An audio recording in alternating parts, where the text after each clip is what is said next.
How to add shipping cost in your Shopify store. Hi, welcome to another new video. And in this video, we are going to talk about how you can include your shopping cost in your Shopify store.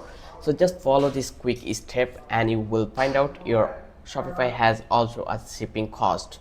So right now you need to click on setting in the deep down and click on here, and it will become here, and you will find out various options in the left side. So just scroll down and find out where is the shipping and delivery option.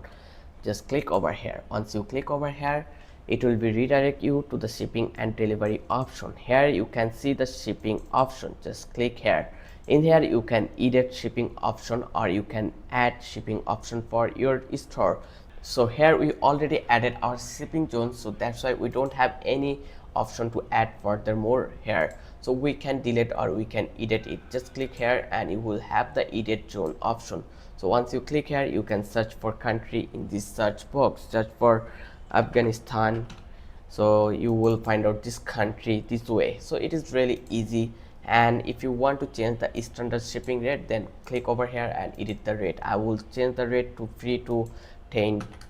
So I will click on done. Once I click on done, it will be added $10 on standard rate. So once someone come from Bangladesh wants to buy a product from my Shopify store, they will give $10 shipping charge. And if anyone buy from outside from Bangladesh, then they need to be give me 24 euro or dollars. So here we can change this rate, like click on edit rate option and change the rate into 30 $300.